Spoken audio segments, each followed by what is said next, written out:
Hello guys, আসসালামু আলাইকুম। আপনারা সবাই কেমন আছেন? আলহামদুলিল্লাহ আমরা অনেক ভালো আছি। তো আমি আজকে রান্না করবো হচ্ছে কি শুটকি দিয়ে কাঁসারির ডাল। তো দেখেন কীভাবে আমি আজকে শুটকি দিয়ে কাঁসারির ডাল রান্না করি। তো প্রথমে চলো আমি একটা হাঁড়ি বসে দিয়েছি, হাঁড়িটা গরম হওয়ার সাথে সাথে পরিমাণ মতো তেল দিয়ে দিচ্ছি, তারপর দিয়ে দিব হচ্ছে পরিমাণ মতো পেঁয়াজ কুচি।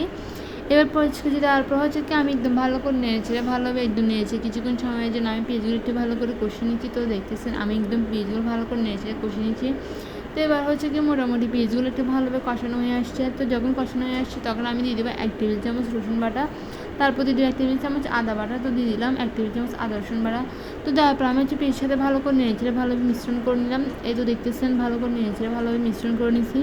এবার হচ্ছে কিছুক্ষণ সময় যেন আমি একটু এগুলো ভালো করে কষিয়ে নেবো। তো দেখতেছেন আর হ্যাঁ, এগুলো যাতে পুড়ে না যায়, চুলাটা আমি মিডিয়াম করে রাখবো, মিডিয়াম আঁচের মধ্যে এগুলো একদম ভালো করে আমি কষিয়ে নিচ্ছি। তো কষানোর সাথে সাথে আমি এখানে দিব হচ্ছে স্বাদ মতো 1 টেবিল চামচ লবণ। তো লবণ দেওয়ার পর আমি একটু ভালো করে নেড়ে ছেড়ে নেবো। তারপর দিয়ে দেবো হচ্ছে মশলা, ফার্স্টে দিয়ে দিচ্ছি 1 টেবিল চামচ হলদির গুঁড়ো। এবার 1 টেবিল চামচ হলদির গুঁড়ো তারপর দিয়ে দেবো হচ্ছে 2 টেবিল চামচ মরিচের গুঁড়ো, তারপর দিয়ে দেবো হচ্ছে 1 টেবিল চামচ ধনিয়ার গুঁড়ো, তারপর দিয়ে দেবো হচ্ছে 1 টেবিল চামচ জিরার গুঁড়ো। তো দেখতেছেন আমি এখানে বলতে গেলে সবগুলো মশলা দিয়ে দিলাম। তো দেওয়ার পর হচ্ছে কি একটু ভালো করে নিয়েছিলাম, ভালোভাবে কিছুক্ষণ সময় জন্য আমি মশলাগুলো কষিয়ে নিয়েছি। তো মশলাগুলো যাতে পুরো না যায় আর মশলার কারণে যাতে চলে যায়, আমি একটু অল্প পরিমাণ পানি দিয়ে একটু ভালো করে নিয়েছিলাম, ভালোভাবে কিছুক্ষণ সময়ের জন্য আমি মশলাগুলো একটু কষিয়ে নিয়েছি। তো দেখতেছেন মশলাগুলো প্রায় কষানো হয়ে আসছে। এবার মশলাগুলো যখন কষানো হয়ে যাবে তখন আমি এখানে দিয়ে দেবো হচ্ছে কি শুটকি। তো চাপা শুটকিগুলো আমি এখানে দিয়ে দিলাম, এগুলো আমি আগে থেকে ধুয়ে পরিষ্কার করে নিচ্ছি। এবার আমি চাপা শুটকিগুলো দিয়ে দিচ্ছি মশলার মধ্যে, দেওয়ার পর আমি একটু ভালো করে নেড়ে নিচ্ছি মিশ্রণ করে। হ্যাঁ, আপনারা কিন্তু অবশ্যই আমার পুরোটা দেখবেন, দিয়ে কিন্তু কমেন্ট করতে বলবেন যে আমার রান্নাটা কেমন হচ্ছে আর কার কার এরকম কাঁসারির ডাল ভালো লাগে অবশ্যই কমেন্ট করে জানাবেন। তো আমাদের তো ভীষণ প্রিয়, আর এই বৃষ্টির দিন আরও খেতে ভালো লাগে।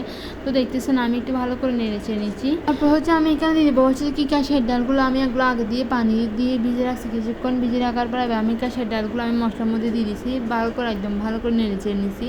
আমি একটু পরিমাণ মতো পানি দিয়েছি যাতে এগুলো ভালোভাবে সিদ্ধ হয়ে আসে, সেজন্য যাতে সিদ্ধ হতে সময় লাগবে সেজন্য একটু অল্প পরিমাণ পানি দিয়ে আমি একটু ভালো করে নেড়েছেড়ে আমি ঢাকনা দিয়ে ঢেকে রাখবো। আবার কিছুক্ষণ পর ঢাকনা উঠিয়ে আমি আর একটু ভালো করে নেড়েছেড়ে নেব। তো দেখতেছেন এবার আমি এখানে দিয়ে দিব হচ্ছে টমেটো কুচি। টমেটো কুচি দেওয়ার পর আমি আর একটু ভালো করে নেড়েছেড়ে নিলাম, আর কিছুক্ষণ সময়ের জন্য আমি এগুলো ঢাকনা দিয়ে ঢেকে রাখবো যাতে এগুলো ভালোভাবে সিদ্ধ হয়ে আসে।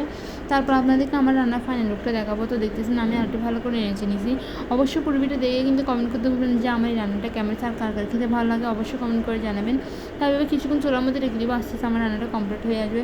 তো আমার ভিডিওটা মূলত হচ্ছে এইখানেই, আপনারা সবাই অবশ্যই পুরো ভিডিও দেখবেন। এবার হচ্ছে আমি চুলার আঁচটা বন্ধ করবো যেহেতু আমার রান্নাটা হয়ে আসছে। এইখানেই আবার আমি চুলাটা বন্ধ করে দিলাম। এই হচ্ছে আমার ফাইনাল লুক। রান্নাটা কেমন হচ্ছে অবশ্যই কমেন্ট করে জানান। সবাই ভালো থাকবেন, সুস্থ থাকবেন। আল্লাহ হাফেজ।